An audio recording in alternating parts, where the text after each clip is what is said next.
नमस्कार। आज हम आप लोगों को क्लास 7th में सोशल साइंस पढ़ाने जा रहे हैं। मुगल साम्राज्य। मुगल साम्राज्य में हमने आपको जो है बाबर और हुमायूं और आज हम और शेरशाह सूरी के बारे में बता चुके हैं। आज हम जो है मुगल साम्राज्य में अकबर के बारे में बताने जा रहे हैं। तो आप देखेंगे जो अकबर का पूरा नाम था जलालुद्दीन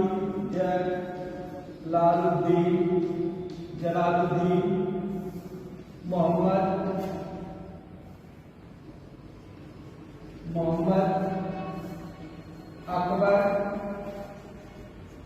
अकबर था। जो है इनका जन्म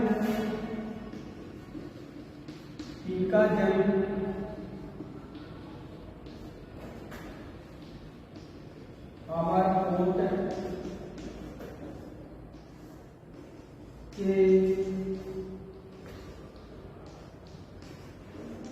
किले में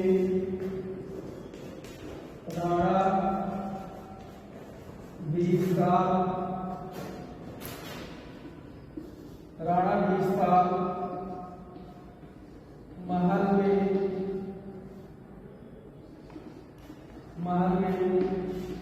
1542 ईस्वी में हुआ था। आप देखिए इनके पिता का नाम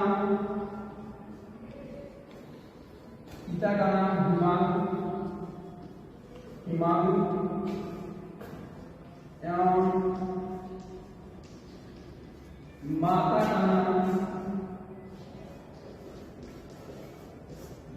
नाम हमीदा बानो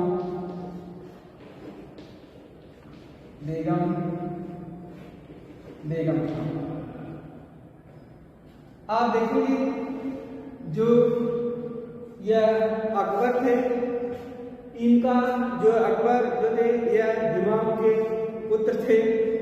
आप देखेंगे इनका पूरा नाम जलालुद्दीन मोहम्मद अकबर था और इनका जन्म आप देखेंगे अमरकोट के किले में राणा भीष्मसाल महल में 1542 ईस्वी में हुआ था और इनके पिता का नाम हुमायूं और माता का नाम हमीदा बानो बेगम था।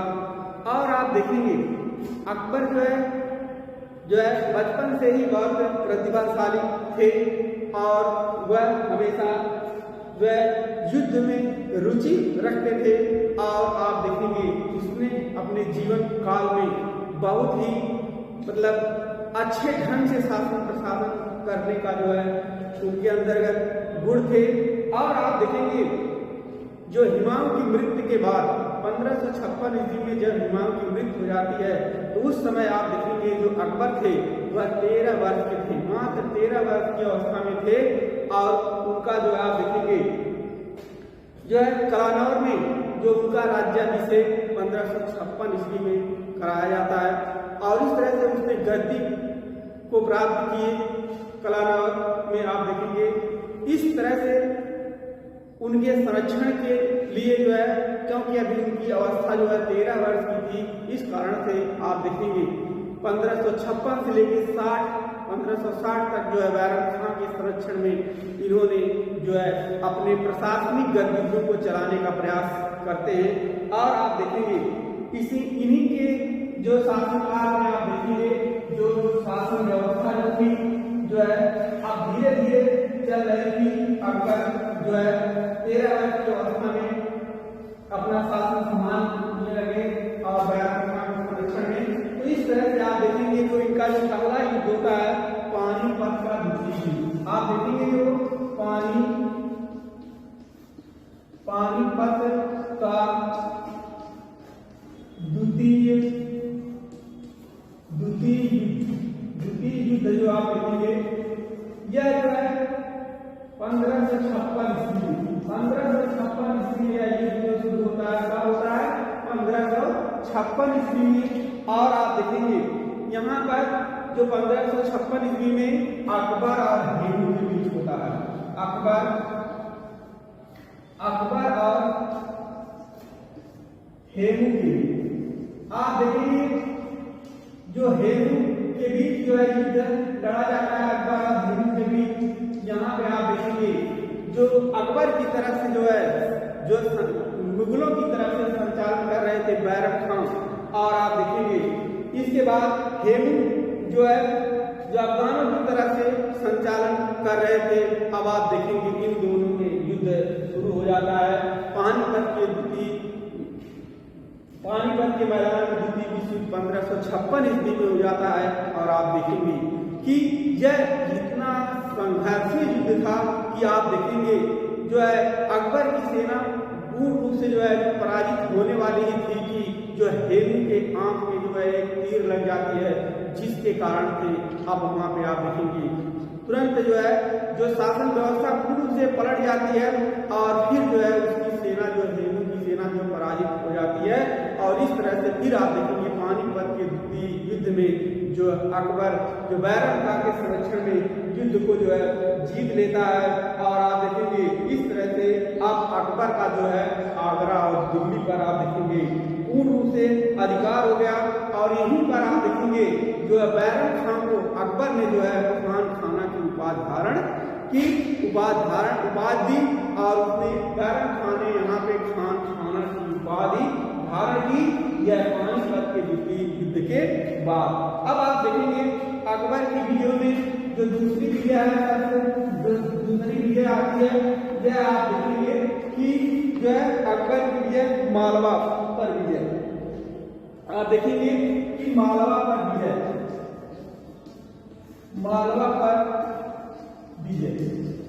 आप देखेंगे मालवा पर विजय इन्होंने आप देखेंगे 1561 ईस्वी में यह युद्ध होता है। 1561 ईस्वी में यह युद्ध जो है शुरू हो जाता है। आप देखेंगे और यह युद्ध आप देखेंगे बाज बहादुर आप देखेंगे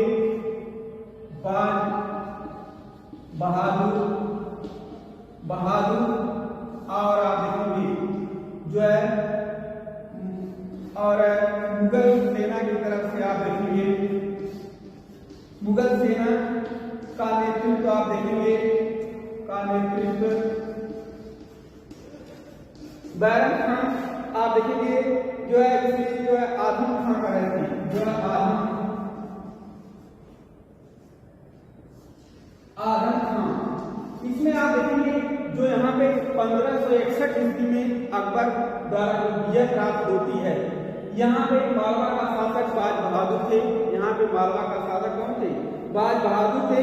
और आप देखेंगे इस तरह से आप देखेंगे और यहाँ पे मुगल सेना की तरफ जो नेतृत्व कर रहे थे वह आजम खां के नेतृत्व में यह युद्ध जो है क्या होता है, यह युद्ध जो है शुरू होता है।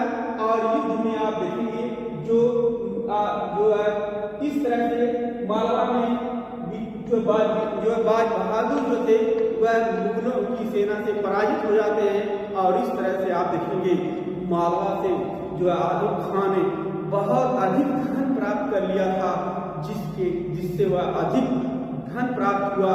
और आप देखेंगे यहीं पर कुछ घटनाओं के कारण से आजम खां ने जो अकबर से विरोध कर देता है, जिसके कारण से उसको वह अकबर दंड दे देता है।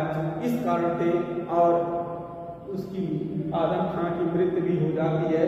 इस कारण से आप देखेंगे लेकिन इस युद्ध में उसने अधिक धन प्राप्त किया था। अब इसके बाद हम देखेंगे जो अगला युद्ध है यह तो 1561 में। अब आप देखेंगे अकबर द्वारा कुछ युद्ध लड़े गए थे, जैसे आप देखेंगे आमेर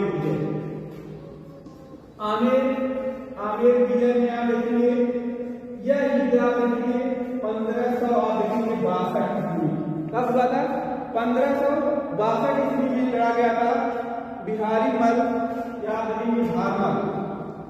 भारमल थे। और आप देखेंगे मुगलों की तरफ से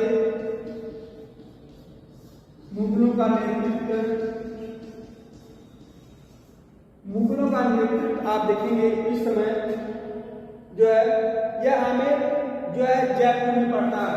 इसमें आप देखेंगे यह जो है जयपुर में पड़ता है और इसके आसपास का क्षेत्र था और यहाँ पे जो शासक थे वह जो है भारमल थे और इन्होंने अपनी शक्ति को प्राप्त करके बहुत अच्छे ढंग से शासन संचालित कर रहे थे। लेकिन आप देखेंगे लेकिन उनकी जो है जो अधीनता जो है क्या करते हैं स्वीकार कर लेते हैं। लेकिन जैसे ही अकबर जो है कि नेतृत्व मुगल सेना जो है नेतृत्व करती है, आप देखेंगे भारमल जो थे उन्होंने उसकी अकबर की स्वाधीनता जो है स्वीकार कर लिए, जिससे आप देखेंगे और यहीं पर आप देखेंगे जो भारमल की पुत्री थी जोधाबाई। आप देखेंगे जोधाबाई जो थी जोधाबाई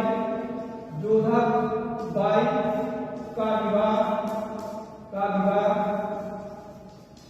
विवाह जो है अकबर से हो जाता है। अकबर से आप देखेंगे विवाह जो अकबर से होता है और आप देखेंगे जो यहाँ का विवाह अकबर से होने के बाद यही और जोधाबाई से ही आप देखेंगे जहांगीर का जन्म होता है। तो इस तरह से आप देखेंगे यह मुगलों की जो है कड़ी में बहुत अच्छा युद्ध था कि यहाँ पे आप देखेंगे जोधाबाई का विवाह जो अकबर से हो जाता है। भारमल अधीनता स्वीकार करके जो है अपनी पुत्री का विवाह अकबर से कर देता है और अकबर का जो है पुत्र जो है सलीम हमीद जोधाबाई से उत्पन्न होता है। इस तरह से आप देखेंगे यह हो गया आमेर भी हो गया। इसके बाद हम आप देखेंगे कि गोंडवाना भी है।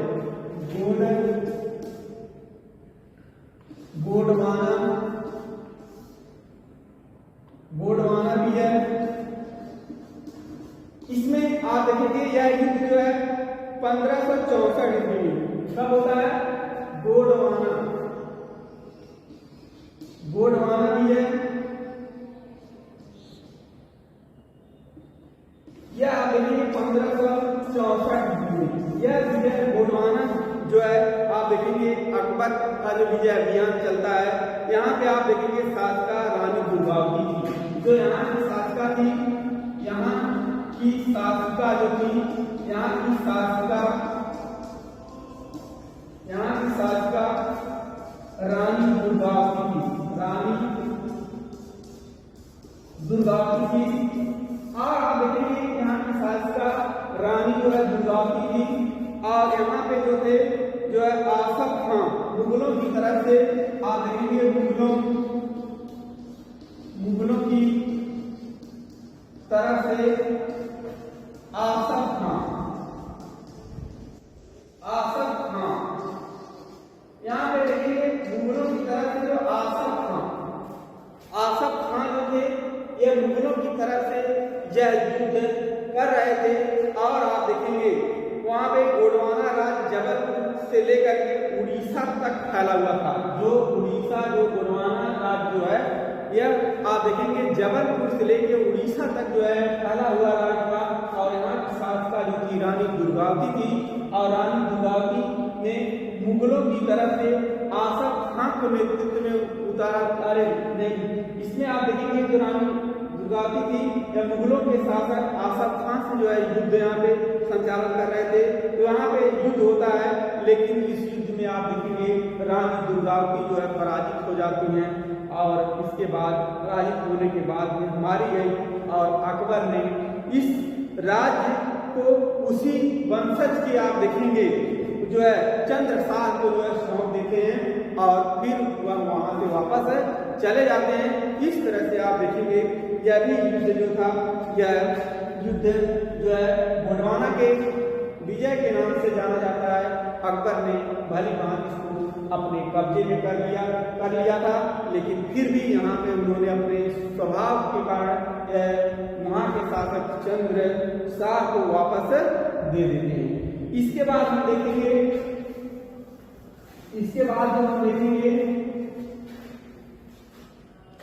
कि मेवाड़ भी है।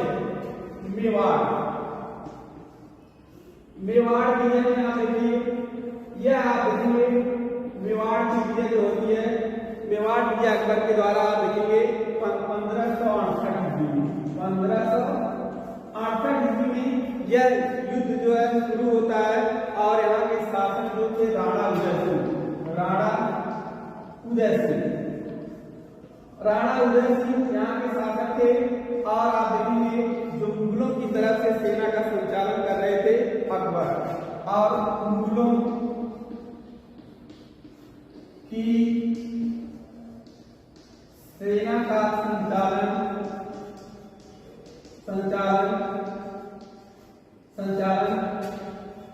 अकबर स्वयं कर रहे थे। अकबर जो है यह देखेंगे मेवाड़ विजय जो थी 1568 ईस्वी में, यह अकबर और वहां के शासक मेवाड़ के शासक राणा उदय सिंह के साथ जो है यह युद्ध होता है। और आप देखेंगे अकबर ने मेवाड़ के सिसोदिया वंश के शासक उदय सिंह के विरुद्ध अभियान का नेतृत्व स्वयं किया। उसमें जो अकबर स्वयं युद्ध के लिए संचालित करता है। और आप देखेंगे जो सुरक्षा भार के लिए नागौर में जयमल और सत्ता को सौंप कर वह स्वयं पास के पहाड़ियों में चला जाता है। और अकबर के इस अभियान से 30,000 आप देखेंगे इस अभियान में जो है अकबर ने इस अभियान से लगभग 30,000 राजपूतों को जो है मौत की घाट उतार देते हैं। इस तरह से आप देखेंगे बहुत दर्दनाक जो है विजय प्राप्त होती है अकबर की। राजपूतों को जो है कत्लेआम कर दिया जाता है। इस तरह से आप देखेंगे इस कलंक को मिटाने के लिए आगरा के किले के दरवाजे पर उन्होंने जयमल और आप देखेंगे खफ्ता खां के प्रस्तर की मूर्तियां उन्होंने अकबर ने निर्मित करवाई। इस तरह से आप देखेंगे यह युद्ध जो था बहुत ही खून खराबा का युद्ध कहा जा सकता है, क्योंकि अकबर यहीं पर आप देखेंगे 30,000 राजपूतों को जो मौत की घाट उतार देता है। और इस तरह से लेकिन आप यहीं पे आप देखेंगे कि जो राणा उदय सिंह के जो पुत्र थे यह भी जो है राणा प्रताप के पुत्र जो थे महाराणा प्रताप जो थे। इस तरह से हल्दी घाटी के युद्ध में आप देखेंगे बहुत कठिन युद्ध लड़ाई चलती है, लेकिन आप देखेंगे यह लोग जो है मुगलों की सत्ता को स्वीकार करने वाले नहीं थे। बहुत मुश्किलों से आप देखेंगे इन पर जो है आधिपत्य हो पाया, लेकिन राणा प्रताप ने हल्दी घाटी के युद्ध में आप देखेंगे बहुत कठिन लड़ाई हुई। और इस तरह से आप देखेंगे अकबर की जो विजय अभियान था यह पूरा उत्तर से लेके दक्षिण पश्चिम तक जो है सभी राज्यों पर जो है अपना आधिपत्य बनाने का जो विजय अभियान चलता रहा। और इन्होंने विजय अभियान के द्वारा जो है पूरे जो है भारत में जो अपनी सत्ता को लहराई। और इसमें हिंदू मुस्लिम की एकता को बनाए रखने के लिए उन्होंने वैवाहिक संबंध स्थापित किया, जिसके कारण से आप देखेंगे उनकी लोकप्रियता जो है लोगों में बढ़ती गई। और इस तरह से उन्होंने हर वर्ग को जो है अलग अलग तरीके से संतुष्ट करने का प्रयास किया और आगे चल करके इसे महान शासक के रूप में जाना जाता है। और इस तरह से आज इतना ही यहाँ तक, और इसके बाद चल